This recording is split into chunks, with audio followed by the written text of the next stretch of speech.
আজকের এই ভিডিওটা বাচ্চাদের জন্য অনেক অনেক ইয়াম্মি হতে চলেছে। বাচ্চারা কিন্তু এই ম্যাগি প্রত্যেক বাচ্চার কাছে খুব প্রিয় এবং সুস্বাদু, বাচ্চারা খুব পছন্দ করে। তাই আজকের এই বাচ্চাদের জন্য একটু অন্যরকমভাবে ম্যাগিটা তৈরি করে আমি দেখাবো। অনেকে অনেক রকমভাবে ম্যাগি তৈরি করে, সবাই জানে, বাচ্চারা খুব পছন্দ করে, বাচ্চারা ম্যাগিটা অনেক খেতে ভালোবাসে। তো আজকের আমি ম্যাগিটাকে পিৎজার মতন তৈরি করব। বাচ্চারা দেখে খুশিও হয়ে যাবে আর অনেক মজা করে খাবে। এরকম নাস্তা কিন্তু বাচ্চাদের জন্য, বাচ্চাদের স্কুলে টিফিনের জন্য, বাচ্চাদের সন্ধ্যায় নাস্তার জন্য কিন্তু তৈরি করে দিলে বাচ্চারা অনায়াসে চেটেপুটে খেয়ে নেবে। তো আমি এখানে একটা ডিম নিয়ে নিয়েছি আর ডিমটা ফাটিয়ে নিয়েছি, তার মধ্যে একটু সয়া সস দিয়েছি, দিয়ে ডিম আর সয়া সসটাকে ভালো করে ফাটিয়ে নেব। খুব সুন্দর করে প্রথমে আমি ফাটিয়ে নেব একটা চামচের সাহায্যে, যাতে ডিম আর সয়া সসটা পুরো অ্যাডজাস্ট হয়ে যায় ফাটানোর কারণে। তো ফাটানো এখানে আমার কমপ্লিট হয়ে গেছে।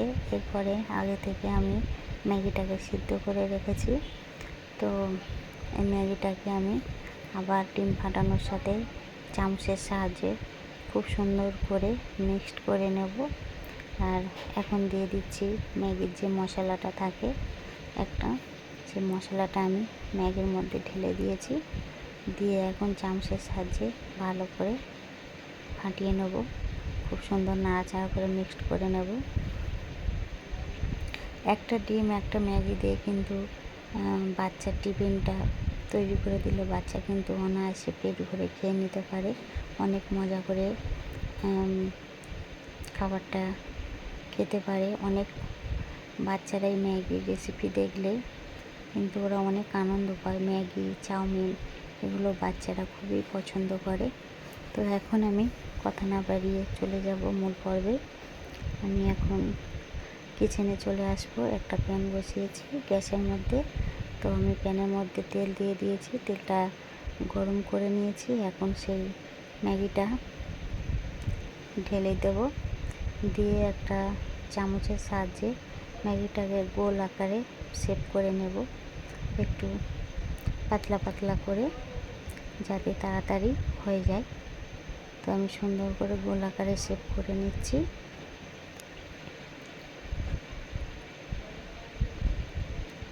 একটা ম্যাগি দিয়ে, একটা ডিম দিয়ে এত সুন্দর একটা সুস্বাদু নাস্তা তৈরি করা যায়, বন্ধুরা বাড়িতে ট্রাই না করলে বুঝতেই পারবে না।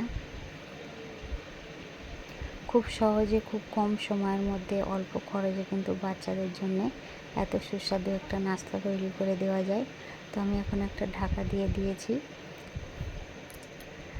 ঢাকনাটা এবার আমি খুলে, এক পিঠ হয়ে গিয়েছে, এখন আমি একটা চামচের সাহায্যে উল্টে নেব, যাতে আর এক পিঠ হয়ে যায়। একটু হালকা হাতে চামচ দিয়ে আমি চেপে চেপে দিচ্ছি, দিয়ে এরপরে কিন্তু আবার আমি ঢাকনা দিয়ে 2 থেকে 3 মিনিট ওয়েট করব। একদম হাই টু লো ফ্লেমে দিয়ে আমি তৈরি করছি, কারণ হাইতে দিয়ে রাখলে তাড়াতাড়ি পুড়ে যাবে। তো মাশাআল্লাহ কালারটা অনেক সুন্দর এসেছে। আমার এখানে ম্যাগি পিৎজাটা তৈরি হয়ে গিয়েছে। আমি এখন চামচের সাহায্যে আবার উল্টে দিচ্ছি, দিয়ে হালকা হালকা করে চেপে নিচ্ছি। আমার এটা এখন রেডি হয়ে গিয়েছে। এখন আমি সার্ভ করার জন্য একটা প্লেটের মধ্যে এবার আমি তুলে নেব। এরপরে ভাজলে কিন্তু এটা তিতো হয়ে যাবে। এটা পুরোপুরিভাবে কমপ্লিট হয়ে গিয়েছে। খুব কম তেলের মধ্যে, কম সময়ের মধ্যে কিন্তু এই রেসিপিটা বাড়ি তৈরি করে বাচ্চাদের করে খাওয়াতে পারেন। তখন আমি একটা প্লেটের মধ্যে তুলে নিয়েছি। এবার আমি একটা ছুরির সাহায্যে কিন্তু পিস পিস করে কেটে নেব।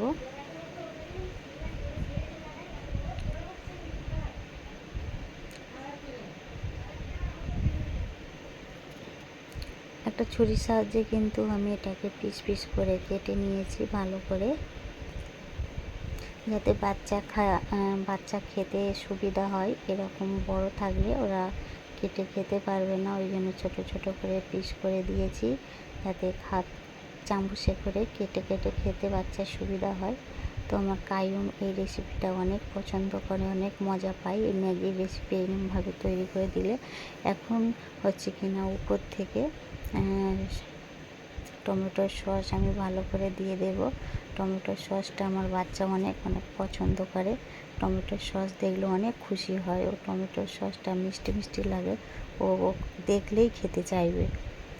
তো এখন আমার ম্যাগির পিৎজাটা আমার আসলে পুরোপুরিভাবে কমপ্লিট হয়ে গেছে।